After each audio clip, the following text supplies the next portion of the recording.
Alors, est-ce que je réagis dans ma vie? Oui, je le fais. Mais la question est, combien de temps allez-vous réagir? C'est la vraie question, car si vous gardez cette réaction émotionnelle pendant une longue période, tôt ou tard, elle deviendra votre identité.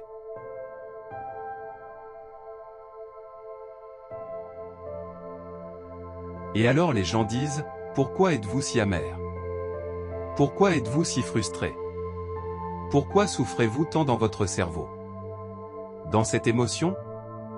Vous êtes dans l'émotion, ce qui signifie que vous êtes dans le résidu chimique du passé qui va rappeler l'événement parce que vous y êtes émotionnellement connecté et vous allez dire, je suis comme ça à cause de cette expérience passée. Alors imaginez ce que je fais avec des gens comme ceux qui ont été maltraités. Nous avons des personnes qui ont été traumatisées, qui ont été agressées. Nous avons des gens qui ont eu un passé très difficile. Et m'avez-vous déjà entendu dire de revenir sur l'événement? M'avez-vous déjà entendu dire qu'il ne faut jamais revenir sur l'événement, parce qu'une fois que vous le faites, vous ouvrez la boîte. Mais ce que nous voulons faire, c'est surmonter l'émotion, parce que c'est juste ce qui reste de l'événement. Vous faites asseoir une personne et dès que vous la faites asseoir, que pensez-vous que le corps va faire? Il va chercher quelque chose pour recréer cette émotion, parce que c'est l'identité de la personne. Vous êtes toujours avec moi? Donc si je peux faire en sorte que la personne, si je l'inspire à s'asseoir là et qu'elle s'assoit là et que tout d'un coup elle remarque qu'elle a chaud et qu'elle est irritée et que son estomac se tord, et tout d'un coup c'est un groupe de sensations, un groupe de sentiments qu'elle a appelé tout au long frustration. Mais les différentes sensations, dès que vous les nommez, elles deviennent une émotion, mais ce qu'elles sont, ce sont juste des sensations corporelles. C'est de l'énergie qui est coincée dans le corps. Donc le corps cherche à retourner dans le passé. Il croit qu'il est dans le passé. Tu es toujours avec moi? Donc, si la personne prend conscience que son corps fait cela et, comme pour le dressage d'un animal, permet au corps de ressentir cette émotion et ensuite de l'installer dans le moment présent, lorsque vous l'installez dans le moment présent, le corps commence à faire confiance au moment présent et à sortir du passé. Et il y a une libération d'énergie dans le corps parce que nous attendons une seconde. Qu'est-ce qui va se passer le moment suivant? Et il commence à faire ça et à essayer d'anticiper le futur. Et vous ramenez le corps dans le moment présent. Et chaque fois que vous faites cela, vous dites au corps que ce n'est plus l'esprit. Que le vôtre, le mien et votre volonté deviennent plus grands que le programme, et tout d'un coup vous commencez à baisser le volume de cette émotion et quand vous la portez, vous commencez à briser la dépendance à cette émotion.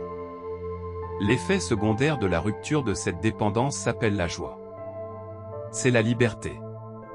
Tout d'un coup, le corps dit, je ne veux plus être tourmenté. Cela veut-il dire que vous ne devez pas pleurer les choses que vous perdez? Le deuil est un processus biologique. C'est un élagage neuronal. C'est une mort des circuits. C'est la mort des émotions. C'est l'absence ou le vide de quelque chose dans votre vie. Et c'est important. Mais dans le deuil, tôt ou tard, vous devez parvenir à une meilleure compréhension de la mort, une meilleure compréhension de la perte, une meilleure compréhension afin de pouvoir vous adapter à ces conditions. Chaque fois que je m'assois avec quelqu'un et qu'il commence à se plaindre de sa vie, je le laisse partir pendant quelques minutes et puis je me dis, oh, vous savez, quand je leur dis, vous ne vous plaignez de votre vie que lorsqu'elle ne fonctionne pas. Et l'émotion que vous ressentez en ce moment vous garde connecté au passé. Vous ne faites jamais ça quand votre vie fonctionne. Et donc je n'ai pas de problème de passer par les étapes des émotions, mais je sais aussi que ce qu'une personne désire plus que tout, c'est d'être libre. Les gens veulent être libres, et j'ai été témoin de transformations dans toutes les cultures et toutes les couleurs de peau, toutes les formes, toutes les tailles, tous les âges. Et le même rayonnement qui prend place dans le visage d'une personne, une lumière derrière ses yeux, une présentation physique différente, physique de son visage est éminent. C'est réel. Et cette personne a envie de se dépasser. Donc ce n'est pas que nous ne devrions pas ressentir d'émotions.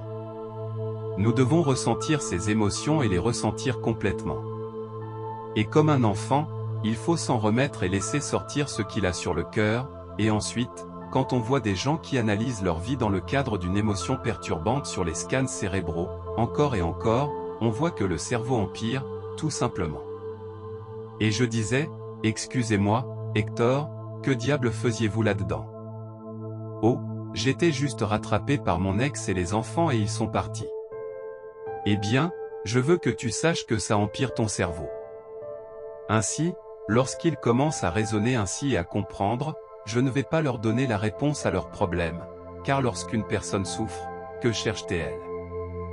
Elle cherche à ce que je la sorte de sa souffrance. Et je peux leur donner la réponse, cependant, la réponse correcte à leurs problèmes. Et ils vont argumenter contre moi. Ils vont argumenter avec tout le temps. Non, mais non, mais non. Mais je ne sais pas ce que je fais. Je ne dis pas juste de faire le trajet avec moi. Donnez-moi 4 jours. Donne-moi 5 jours de l'autre côté de la rivière, va au-delà de toi-même et va au-delà de cette émotion et de la mémoire sans les charges émotionnelles, la sagesse. Et c'est le nom du jeu parce que l'âme ne peut pas aller vers le futur, ne peut pas créer une nouvelle aventure, ne peut pas retourner à la source si vous vivez par une émotion qui vous maintient dans le passé. Donc elle ne peut même pas savoir à quoi rêver, elle ne peut pas parce qu'elle voit le futur à travers la lentille du passé. Alors quand la personne commence à se heurter à elle-même et qu'elle est assise là et que vous dites que vous créez votre réalité, très bien, alors je vais avoir une pensée sur ce que je veux et ce qu'ils ne peuvent pas contrôler leur pensée. C'est parce que leur corps influence leur esprit, donc la seule façon de commencer à libérer l'énergie est d'être tranquille et de savoir que leur Dieu est plus grand que leur corps. Et chaque fois qu'ils s'installent de nouveau dans le moment présent, ils baissent le volume de cette émotion. Et maintenant ils deviennent l'esprit. Et le corps n'est plus l'esprit. Et quand le corps est enfin libre, il voit des possibilités qu'il n'avait jamais vues auparavant. Je l'ai vu trop souvent et tout d'un coup, tout ce que cette personne veut faire, c'est être dans le moment présent et devenir plus heureuse. Ils le veulent, ils en veulent plus. Mais vivant dans la culpabilité ou le chagrin, la honte ou l'indignité, quelqu'un me dit qu'il a perdu un être cher l'autre jour. J'ai dit, bon, d'accord, depuis combien de temps es-tu en deuil? Oh, environ 1 an. Vraiment. Supposons que ce soit vous qui partiez et que vous regardiez la personne que vous aimez se morfondre pendant 1 an. Que lui diriez-vous au bout d'1 an si vous l'aimiez vraiment? De s'en remettre et d'avoir une vie heureuse. Je m'en sors très bien. Tu te rends heureux. Tu m'aimes vraiment. Vis une vie heureuse qui serait le plus grand témoignage d'amour l'un pour l'autre à cause de ta souffrance, alors tu sais que tu me rends les choses difficiles. Nous devons donc toujours mettre à jour nos versions de la réalité, car c'est la seule façon de nous adapter. Ne croyez pas tout ce que vous avez lu ou entendu. Ce n'est peut-être pas la vérité. Il y a toujours une vérité plus grande que vous et moi pouvons commencer à explorer. Il y a sûrement quelqu'un dans l'éternité qui a eu des problèmes similaires. Vous et moi sommes allés au-delà du oui ou du non. Alors étudiez cette personne. Vous voulez être riche, étudiez les gens riches. Ne vous contentez pas d'une panacée, mais si vous voulez devenir riche, lisez sur les gens riches et découvrez qu'ils ont tout perdu et ont échoué misérablement 20, 50 fois. Mais ce qui caractérise leur personnalité, c'est qu'ils sont persévérants, qu'ils continuent à changer, à pardonner et à oublier le passé, et qu'ils continuent à avancer. Tôt ou tard, ils sont tombés dessus. Et quand ils avaient tout l'argent qu'ils voulaient, ce n'était jamais une question d'argent, c'était juste une question d'argent. Ils pouvaient se prouver à eux-mêmes qu'ils pouvaient le faire. Et vous et moi ne sommes pas différents de cela.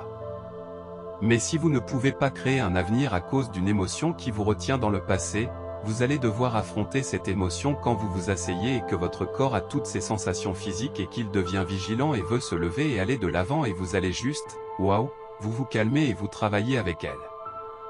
Vous ne pouvez pas être d'accord avec moi sur quelque chose de plus grand en vous. Sortir de ce corps, c'est quelque chose de plus grand en vous qui se réveille. Et puis, lorsque vous êtes en mesure de surmonter ces émotions, de vraiment briser la dépendance, ne savez-vous pas qu'elle va revenir dans votre vie ou faire face à la personne qui vous a trahi et vous verrez une partie de vous-même que vous étiez et que vous n'êtes plus, et vous n'aurez rien d'autre que de l'amour pour eux. En fait, vous allez avoir de la compassion pour eux parce que vous allez réaliser à quel point ils sont coincés et vous êtes libéré et libre. Le vrai pardon. C'est quand vous retirez votre attention de quelqu'un parce que vous avez surmonté l'émotion et que vous lui donnez la permission de se montrer différemment dans votre vie parce que vous vous êtes libéré et que vous l'avez libéré, tout à coup la réalité commence à se déployer de façon mystérieuse. Et cette personne se montre et dit, « Pardonnez-moi, je le suis. J'avais tellement tort. » Et vous vous en remettez déjà et vous vous dites, « Continuez à vivre votre vie. Je n'aurais jamais été dans cette nouvelle vie si tu ne m'avais pas trahi. Merci. »